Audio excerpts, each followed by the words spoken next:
Hello friends, আসসালামু আলাইকুম। তো তোমরা আজকে জানো তো আমি বিকেলবেলায় কলকাতা থেকে ফিরেছি আমার কলেজ থেকে, অ্যান্ড তারপরেই আমি রেডি হয়ে গেছি আমার ফ্রেন্ডের বিয়েতে যাব বলে। আর রাস্তায় করে নিলাম একটু পাকামো, পাকামো না করলে কি হয় বলো। তারপর তো চলে গেলাম, পৌঁছে গেলাম আমাদের ফ্রেন্ডের বিয়েতে। অ্যান্ড যে আমি খুবই ভিডিও করেছি, অনেক ভিডিও করেছি, তারপরেই বসে পড়েছি খেতে।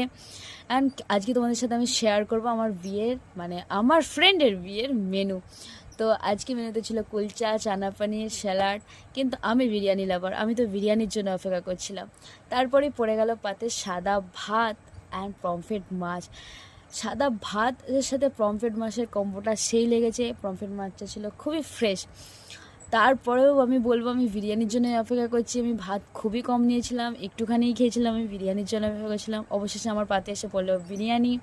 তো আমি তো 2 থেকে 3 বার বিরিয়ানি নিয়েছি গাইজ। আমি কী বলবো, এতটাই টেস্টি হয়েছিলো বিরিয়ানিটা। বিরিয়ানি টেস্টি হওয়াটা বড় কথা নয়, বিরিয়ানি আমার জন্য সবসময়ই টেস্টি। তো আমি অনেকবার বিরিয়ানি নিয়েছি।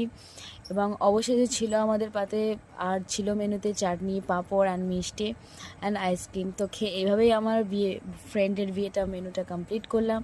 তারপর ফ্রেন্ডের সাথে দেখা করলাম, দেখা করে দেন বাড়ি চলে এলাম। তো আজকে আমি এইভাবেই আমার দিনটা কাটিয়েছি, সকালে কলেজ, রাতে বিয়ে বাড়ি। Good night.